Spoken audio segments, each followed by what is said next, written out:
These are 3 different styles of nail guns or staplers that you might see in the finished carpentry area or in a cabinet shop or wood shop. So the one that we're going to use the most in here is going to be the brad nailer. Now the brad nailer takes brad nails, which are a little small wire brad with a very tiny little head on there. So there's a little head on top of the brad nail. So the brad nailer has nails that are 18 gauge. So that is the thickness of the steel nail that's being driven in, or the thickness of the fastener, 18 gauge. When we're getting ready to load this, these brads sit all the way at the bottom of that tray, and then this back end closes in and pushes tight. Now when you use this gun, there's a safety on there. This tip needs to be depressed before you can pull the trigger. So you would have to be pushing down on your workpiece, then pull the trigger before it would fire.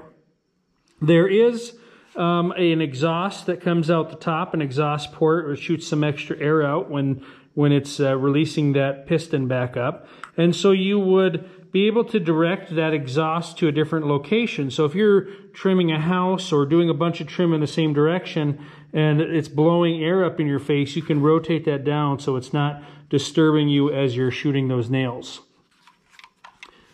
So all of the different nail guns will typically tell you to lubricate daily, and there is some rings in here that need to have a little bit of oil kept on them. So we're talking just a drop or 2 drops of oil per day.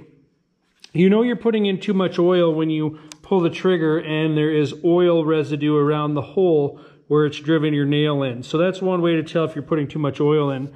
Now, generally speaking, your instructor in a classroom will probably do that lubrication once a day, go through and put a drop in all the nail guns, or maybe they'll assign you to do that. You don't have to do that every time. Talk to your instructor about how they want you to oil.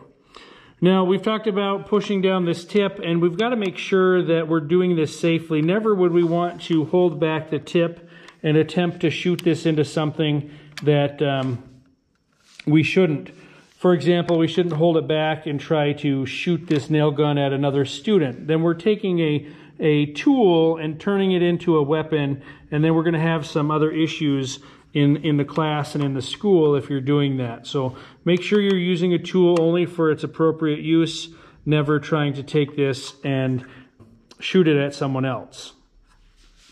The next nail gun here is going to look very similar to the brad nailer. The difference is down here on the bottom, this magazine or this clip that holds the fasteners looks a little different. And so the brad nailer, you can see, is totally enclosed over. The nails are inside there. And this one here, you can kind of see, is open. This is going to be our stapler, our narrow crown stapler or finish stapler. And I'm going to pull this back to load it. And our staples look a little different. Our staples have these 2 prongs, one on each side, that's attached with this loop around the top. So as you shoot a staple in, it's going to leave a much bigger hole than it would the brad nailer if we're shooting the brad nailer. So I've got this pulled back so we can load it, and I'm going to simply straddle on this top rail right here. I'm going to straddle my fastener on there and then release the tension on this, and it is now loaded and ready to go. Just like our other nail gun, the tip needs to be depressed first. So it has to be pushed in before you can pull the trigger. So we want to make sure that we're following those steps, otherwise it's not going to fire correctly. Again, it has an exhaust port that can be redirected if it's blowing up into your face. And the nice thing about this one is if we were to get a jam in the nail gun, it's always unplug this before dealing with any kind of modifications, whether it's cleaning out nails, whether it's messing with the tip at all. Anytime you're working near the business end of the gun, we want to make sure we're disconnected from the pneumatic or the air pressure.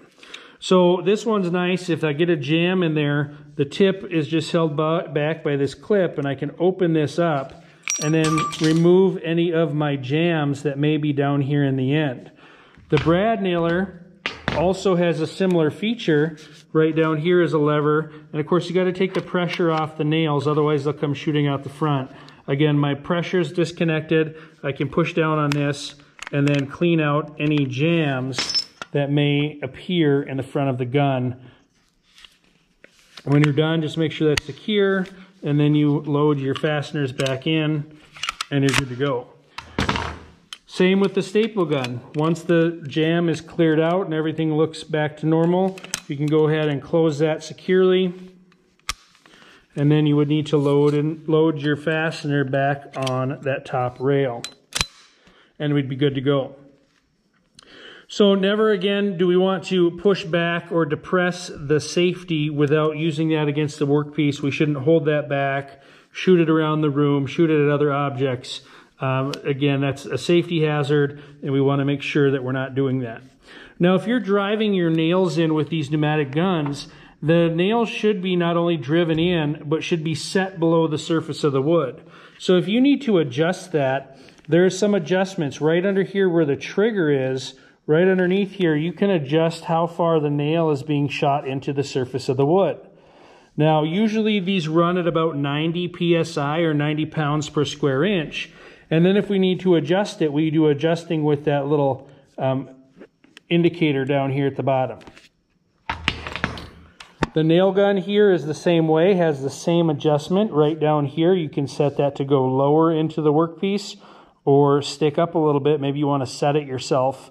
Maybe it's a thin material, and if it sets too far in, it's going to go all the way through. So you can make those adjustments on these nail guns. So let's go ahead and talk about using these nail guns. Again, they are pneumatic, so we're going to use an air hose. And we have two different types of couplings you might see in here. This first one already has the coupling pulled back, so you don't have to pull it back. See, this one here is not pulled back, and it has to manually be pulled back. This one is already pulled back, so all I have to do is push my tool onto here, and it will lock into place. This manual one, I have to pull back the outer ring here and then push my workpiece on and let go, and it will clip on. So two different styles of couplings. Now, when you're using a nail gun and hooking it up, you want to make sure you hook it up so that it's pointed towards somewhere that's not going to cause any problems if it misfires. Sometimes people will be walking around, maybe you go grab a nail gun off the tool wall and someone's talking to you and you push the tip down, maybe you're playing with the trigger while someone's talking to you, and then you go to plug it in and it misfires, doesn't realize it's not shooting at any wood. So make sure it's aimed towards the ground, not towards another person, and make sure it's not going to ricochet back at you if you plug it in. So hold it away, and then you can pull back this coupler, and it should push on. And then once you've got it pushed together, you let go with the thumb there, and it should come back and lock securely all the way against the edge. As we're shooting these nail guns, we want to make sure we're not shooting into the tabletop. Now, we have our tabletops made out of steel, and so the nails won't penetrate, but it could jam the gun.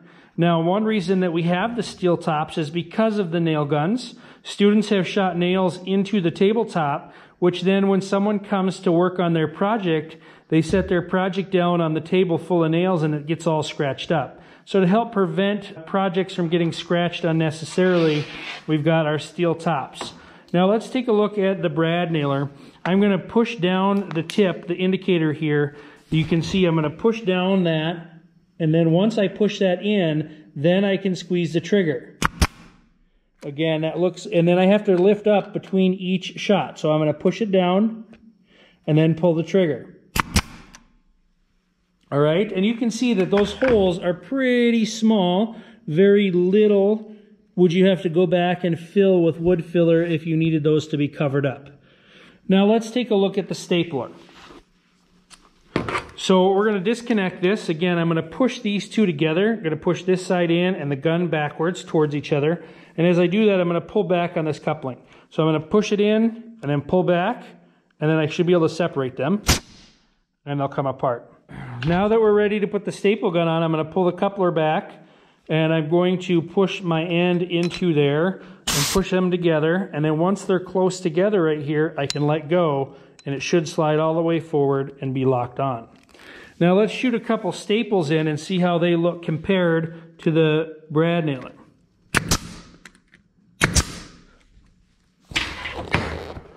So you can take a look here and you can see the staple, the finished stapler or the narrow crown stapler is leaving a much bigger mark. If it's going to be hidden and nobody's ever going to see this, then a stapler would be a good option because it has both prongs shooting down, has a little bit more holding power. The brad nailer is going to be a better choice if we are going to have to come back later and fill that hole. Now, typically when working with our nail guns, they're going to be more of a temporary hold, kind of like a clamp. Now, we're going to glue our workpieces together, and when we glue it with wood glue, a normal wood glue should dry stronger than the wood, and then the nails are just holding it in place till the glue sets up.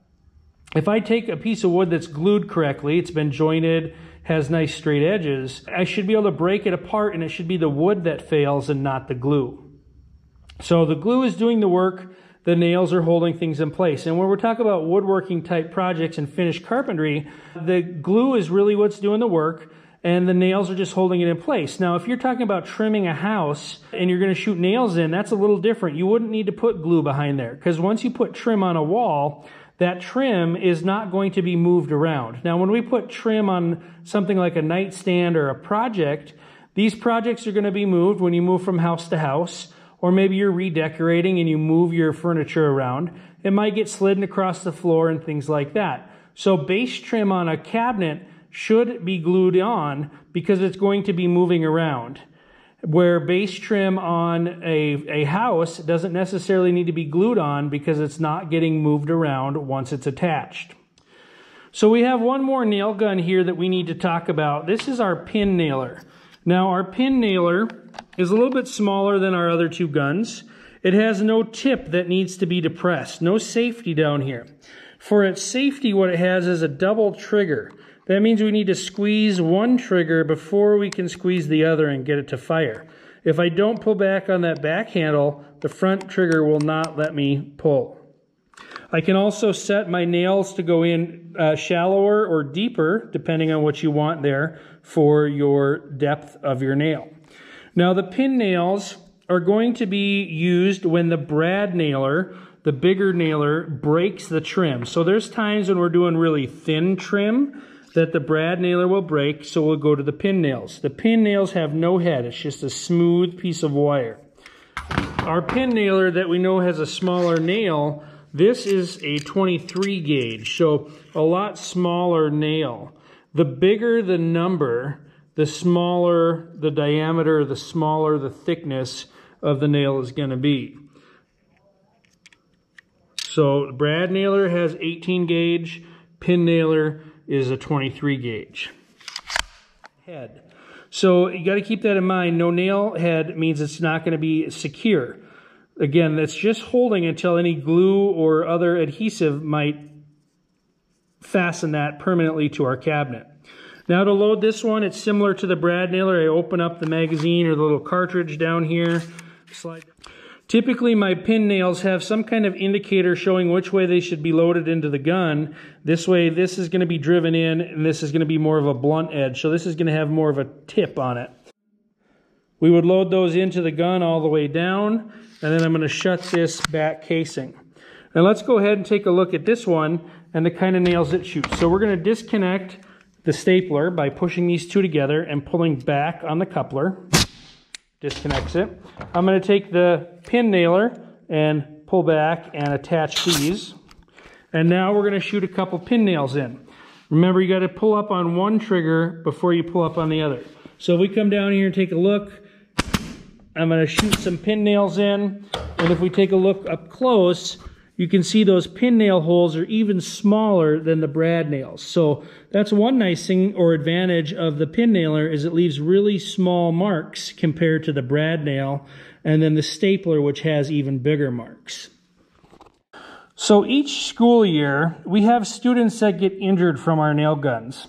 And one of the main things is because their hands are in the path of the nail. So, for example, if we were going to fasten these two like this and shoot a nail into here, I would take my nail gun, line that up, and I would probably be holding on to my workpiece something like this. And if you had a nail, let's say a 2-inch long nail that was loaded in here, and I go to shoot this in, what can happen is as it goes through and travels through this wood, sometimes it might hit a spot that's dense, maybe it's a knot, or maybe it's a weak spot in the wood, and it'll cause the nail to deflect one way or the other.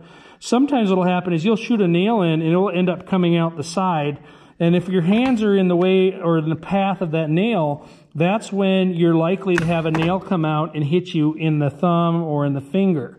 That's where we get most of our injuries, with that nail protruding out the side. Or maybe it's not even that. Maybe you have your nail gun at an angle and that's where it has shot out the side. So one thing to keep in mind is to keep your fingers out of the path of the nail gun. Clamp these down rather than hold them with your hands. So this nail isn't quite long enough to come out and hit my finger. It wouldn't even be long enough to fasten these two together. But you can see here where a nail might go in and kind of come out the side. And so that's where it might come up and get you in the finger if your hands are in the wrong or incorrect place. Generally speaking, when we're using nails as fasteners, we're going to put the nails in about every 6 to 8 inches away from each other. That's going to give us enough holding power to hold it till the glue sets up and to hold it secure to the cabinet. So about every 6 to 8 inches. Regardless of the nail gun or the fastener gun that you're using, it should not sound like an automatic weapon when we are using it. So to hear it sound like this across the shop, if I'm helping another student, I'll be able to hear this. So please don't be doing this. You shouldn't have it sound like this. Take your time, line up your nail holes. Remember, every 6 to 8 inches is all the closer they need to be, generally speaking. So these are the 3 different nail guns or fasteners that we're going to use in the shop. The brad nailer would be the one that we use probably the most.